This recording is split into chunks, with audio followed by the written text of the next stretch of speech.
As parents, it can be difficult to raise our kids with certain values in our current society. What Matters Most is a book that helps guide parents and teachers to teach young people how to measure success by faith. Here to tell us more is author Dr. Leonard DiLorenzo with his book, What Matters Most. Thanks for joining us Thank you for having me on. It's great to be here. Well, this is a book for parents, and so I'm kind of looking back, and we were able to chat. You have 6 kiddos of your own. I do. So what about your child, or even being a parent, kind of led you to create this book?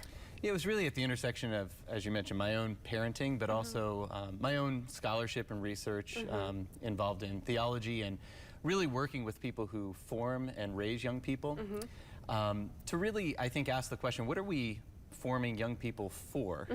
Which I think when we get into, especially parenting or even in mentoring and ministering, a lot of times we're just reacting to what's going on with our young people, right? So to be able to take a step back and look at the question or address the question, what are we forming young people for? And then from that end, to think about what are the steps to get there, to help them to grow in not just confidence and their success, but also in the ability, let's say, to sacrifice, to love well, to give themselves away to others, which I think is what ultimately we would want to see in our young people. Absolutely. It's kind of that proactive angle because, you know, being a parent of 6 kiddos, I have the one, you are reacting kind of to what's going on. And so you're really providing tools to be proactive and kind of thinking about what you want to shape and mold your children into becoming. Yeah, I saw this headline on The Onion once, you know, the farcical news site. Yeah, oh yeah. And it was a couple of parents sitting on the ground, and it said, expectant parents throw together some values at the last moment. And I thought that was just one of the best, most insightful headlines, right? Like, oh, I'm going to be a parent. Now I'm responsible for other human beings. I guess I ought to have a value system that I pass on to them. So against that, to think ahead to what that value system would be, and what are the, not just the lessons that I would say, but the truths that I live that are embedded within my house, that are part of our customs and our traditions, that really form young people. And in your book, so you're taking this approach of forming young people, and it follows kind of the biblical example of Mary. Kind of tell us a little bit about that. Sure, so this is the theologian part of me coming out, right? So I really focused on the Annunciation narrative from the first chapter of Luke's Gospel and slowed down and really paid attention to the moments of, you could say, this discernment or this hearing of God's call in Mary's life. It started with a capacity to really listen, her comfort and her familiarity in silence. Then a way of listening according to, for her, a biblical memory. She really understands and is able to hear well the words of the angel Gabriel that are spoken in biblical images. And then I think as her freedom to act comes through, it's a willingness to sacrifice, to move in mercy, and then this freedom to say yes and to absorb the cost of that yes. And that's what I think we're ultimately forming young people for, is to be able to bear the cost of love, which is the highest form of freedom, I think, but takes a tremendous amount of formation to get there.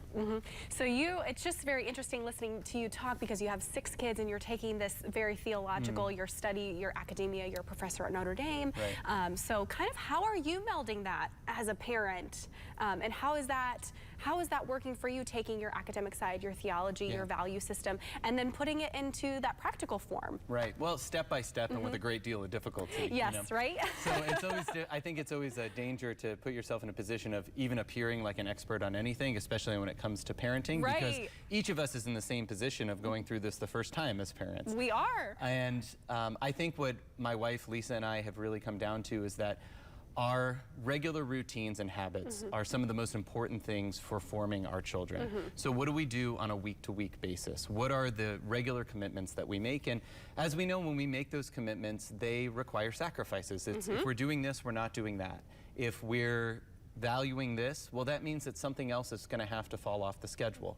And so for us, that's, I think, the most important part, our regular routine of, say, prayer with our children at night, which has a certain form to it, but we have children from 14 years of age down to 1. Right. And so there's some flexibility in that routine as well. But also our regular commitment, say, to serving the poor, which we do every Sunday, that's a fundamental part of our home and of our family.